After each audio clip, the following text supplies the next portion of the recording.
তো বন্ধুরা, আজ আমি যাব আমার বাড়ি থেকে 170 কিলোমিটার দূরে কৃষ্ণনগরে সাইকেল চালিয়ে, আর সাথে আমি নিয়ে যাব তোমাদেরও। আর তার পাশাপাশি কিন্তু এই ভিডিওতে থাকবে খুব অ্যাডভেঞ্চার, কারণ আমি আমার জীবনে প্রথমবার এত দূর যাব সাইকেল চালিয়ে, তো সেটা তো তোমাদের দেখতেই হবে। আর এখনো পর্যন্ত ইউটিউবে কিন্তু তোমরা কৃষ্ণনগরের রাজবাড়ির ভিতরটা কিরকম সেটা দেখতে পারোনি, সেটা আজকে আমি তোমাদেরকে রিভিল করে দেবো এই ভিডিওর মাধ্যমে। তো সম্পূর্ণ ভিডিওটা দেখার অনুরোধ রইলে, চ্যানেলে নতুন হলে সাবস্ক্রাইব করতে ভুলো না। চলো শুরু করা যাক।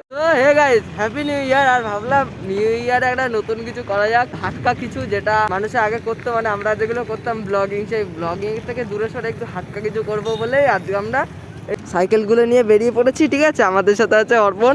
তো আমরা এই সাইকেল নিয়ে বেরিয়ে পড়েছি। এখন কটা বাজে, ঘড়িতে কটা বলছে, যখন সময় বলছে 7:34। আমরা এখন ঠিক দাঁড়িয়ে আছি কাপা মোড়ের এইখানটায় দাঁড়িয়ে রয়েছি। আর এখান থেকে এরপর আমরা আস্তে আস্তে যাবো কৃষ্ণনগর রোড ধরবো। এই যে এইটা হচ্ছে কাপা মোড়ের এই চৌমাথা মোড়, আর এখান থেকে ঠিক চলে যাব এই রোডটা ধরে, আমরা কৃষ্ণনগর রোড ধরে সোজা যাবো কৃষ্ণনগর রাজবাড়ি। তো চলো ভিডিওটা দেখতে থাকো, রাস্তায় অনেক মজা হবে, অ্যাডভেঞ্চারে ভরা আজকের এই জার্নিটা। তো চলো শুরু করা যাক, লেটস স্টার্ট। তো বিশ্বম্বর আজকে কি কি লাগেজ নিয়েছে দেখো। তো আজকে যেগুলো লাগেজগুলো নিয়েছি একটা টিফিন ব্যাগের মধ্যে নিয়ে নিয়েছি, কারণ দেখো ওয়ান ডে ট্রিপ তো বেশি কিছু লাগবে না। লাগেজ যেগুলো নিয়েছি, জলের বোতল, অনেকগুলো জামা প্যান্ট, সোয়েটার, আর একটা হাওয়াই চপ্পল। আর এই বুট পরে তো বেশিক্ষণ চালানো যাবে না, ওই জন্য একটা হাওয়াই চপ্পল আছে, আর ভলিনিট আছে।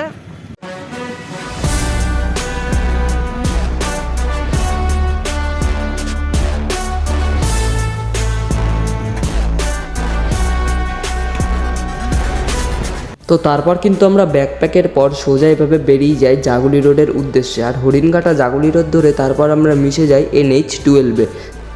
সব রাস্তা পার করছি এখন, দেখো আন্ডার কনস্ট্রাকশন চলছে এখানে। আর জাস্ট এই সাইড দিয়ে পার করছি এখন এই রাস্তাটা। মানে আজও একটা রাস্তা, মানে এরকম কাদামাটি রাস্তা, আর পিছনে ব্যাগটা রয়েছে, এই ব্যাগটা আমার সাইকেলের পিছনে যে ব্যাগটা রয়েছে না, এটার জন্য মেন প্রবলেম। আর ক্যামেরা তো বিশাল ঝাঁকুনি খাচ্ছে, বাবা ক্যামেরা বিশাল ঝাঁকুনি খাচ্ছে। এইবারই আমরা উঠবো আসলে আমাদের ডেস্টিনেশনের মেন রোডে। তো এখন যেখানে আছি এখান থেকে 16 কিলোমিটার যদি আমরা যাই এই খারাপ রাস্তাটা ধরে, আমাদের এখন 16 কিলোমিটার অবধি যেতে হবে। আর পাশে একটা এই ডিভিশন পড়ছে, দেখো এই ব্রিজ যেটা তৈরি হচ্ছে, ওইখানে গিয়ে নামছে। ব্রিজটা অনেক দূর থেকে কিন্তু আসছে, ব্রিজটা অনেকটা পথ কিন্তু এই ব্রিজটা দিয়ে তোমরা কভার করতে পারবে তখন আগামী বছরগুলোতে।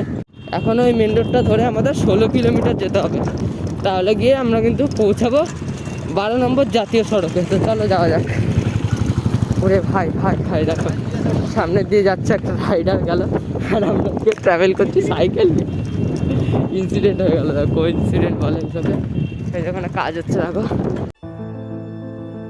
চলো যাওয়া যাক, চলো এই রোড ধরে সোজা যাবো। কিছু টিফিন করতে হবে, নাহলে পেট চলবে না, পা চলবে না, কিচ্ছু চলবে না। চলো দেখা যাক কি করা যায় আগে গিয়ে।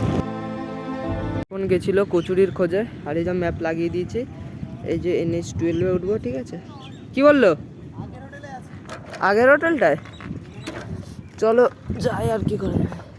ওর খিদা পেয়ে গেছে, বললো বেশি বাজে না, 8:54 মতো। 8:54। তো চলো যাই, ঠিক আছে। ওইটা হচ্ছে ওই মেন রোড, আর আমরা এই সাইডের রোডটা ধরে যাচ্ছি। চলো যাওয়া যাক। অনেক রাইডার দেখছি রাস্তায়। খাবারের কথা শুনেছে না ওরকম, দেখো জোশ বেড়ে গেছে চালানোর। ভেবেছে না আমার টানতে হবে, তাহলে আমি খাবার পাবো গিয়ে। যত তাড়াতাড়ি যাবো তত তাড়াতাড়ি পাবো। চলো চলো চলো, ছেল করে লাভ নেই কথা বলে। এই যে দোকানে এসে গেছে, এখানে খাবো যাবো, খাবার আবার রওনা দেবো। চলো। এখানে কিন্তু বন্ধুরা একটা ট্রাকের সামনে সাইকেলটাকে কিন্তু পার্ক করে দিয়েছে, ওখানে দিয়ে মোবাইলটা খুলে নিচ্ছে ভাই। আর হচ্ছে গিয়ে যে খুব সুন্দর একটা সর্ষে ক্ষেত দেখা যাচ্ছে। চলো হ্যাঁ যাই, একটু ওই দিকটা একটু দেখি বাইক আসছে। চলো যাও দাদা, কোনো অসুবিধা নেই। ওখান থেকে কলকাতা সোজা মদনপুর এইদিকে, সেই অনুযায়ী আমরা ওই সর্ষে ক্ষেতটার ওখানে দেখতে পাচ্ছ কত সুন্দর লাগছে। একটু যাই দেখি কিরকম লাগে আমাদের। তোমাদের কিরকম লাগে বলো কমেন্টে। এরকম সর্ষে ক্ষেত আমার তো দারুণ লাগে ভাই এইসব দেখতে। মানে আমরা গ্রামে থাকি না, তো যখন আমরা এইসব দেখি না, অটোমেটিক একটা ভিতর থেকে এই গ্রামের প্রতি আরো ভালোবাসা আরো বেড়ে যায়। কারণ দেখো এত সুন্দর পিছনে পরিবেশটা, কি বলবো। আর এখানে তো শহর হয়ে গেছে, আর এই পিছনে পরিবেশটা জাস্ট লুকিং লাইক ওয়াও, দেখতে পাচ্ছ খুব সুন্দর লাগছে। ওই পারে চলে যাই, চলো গাড়ি আসছে, গাড়ি চলে যাক, ওই পারে যাচ্ছি, কিছু ফটো সেশন করি, তারপর একবার আবার ডাইরেক্ট কচুরির দোকানে গিয়ে দেখাচ্ছ। চলো খাবার দোকান পেয়েছি, ফাইনালিও পেয়েছি খাবার দোকান, তো চলো এটা খেয়ে নিতে পারো একবার, রাইডে আবার ফিরছি। তো এখন খাবারের দোকান থেকে বেরোলাম, আর কেমন হয়েছে একবার শুনে নাও মুখ দিয়ে। অ্যাকচুয়ালি এগুলো 20 টাকায় 3টে পরোটা দিল, 7 টাকা করে পিস, 21 টাকা হয় থেকে 1 টাকা ডিসকাউন্ট দিল আমাদের। আর তো ভালো ব্যাপারটা হচ্ছে তরকারি হয়েছে। মানে আমরা না সেই সকাল থেকে না খেয়ে বেরিয়েছিলাম, ওই জন্য সাইকেল রাইড করে পরে এত পরিমাণ টায়ার্ড হয়ে পড়েছিলাম।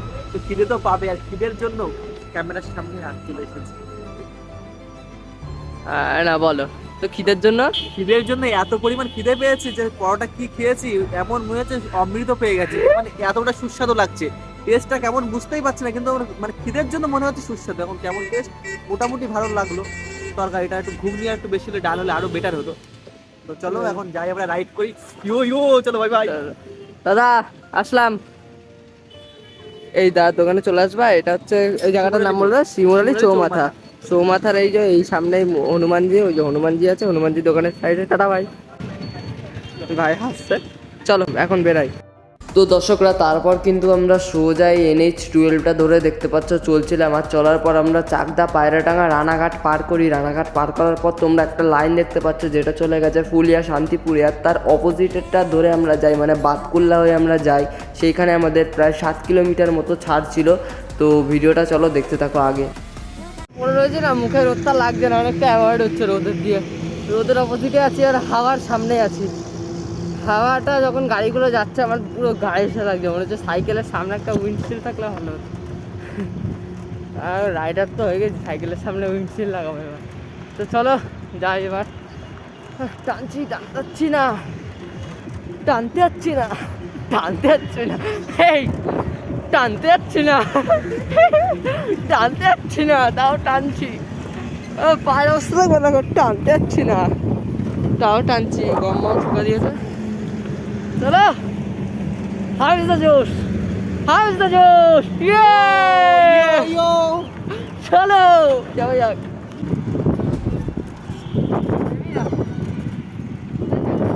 কেমন রাস্তা? দারুণ রাস্তা, এরকম রাস্তা হলে মানে রাইডের মজা এসে যাবে। এতক্ষণ যা রাস্তায় ছিলাম আমরা আর বেশি একটা দূরে নেই। তো কত কিলোমিটার এখান থেকে অ্যাপ্রোচ? 22 3 এমন। ঠিক আছে, আমরা যে শর্টকাটটা মেরেছি 7 কিলোমিটার। এই তো কৃষ্ণনগর বাইক ঠিক আছে, এবার চলো যাবো। তাহলে এখনো 22 কিলোমিটার, তাই হয়। মানে আমরা বাড়িতে বেরিয়েছি সকাল 6:30, আমি বেরিয়েছি, ও বেরিয়েছে 7টা, তাই তো? সেই সাইকেল চালিয়ে যাচ্ছি, রাস্তা পুরাচ্ছে না। ফাইনালি যখন রিচ করবো কৃষ্ণনগর, একটা আলাদা এক্সাইটেড থাকবো, সেটা এখন নেই, ওখানে গিয়ে দেখা। তো বন্ধুরা, এর পরের পার্টে তোমরা দেখতে পারবে আমরা ঠিক মাঠ ঘাট জঙ্গল পেরিয়ে আমাদের ডেস্টিনেশনে ঠিক পৌঁছাই, এবং আমাদের ডেস্টিনেশনে পৌঁছানোর পর আমাদের যে আনন্দটা সেটা ছিল একটু আলাদা রকমের। তো পরের পার্টটা দেখার জন্য চ্যানেলটি সাবস্ক্রাইব করতে ভুলো না, এবং আমি জানি এই পার্টটা কিন্তু অসম্পূর্ণ রয়ে গেল। তো চলো দেখা হচ্ছে পরের পার্টে। যদি তোর ডাক শুনে কেউ না আসে তবে একলা চলো রে।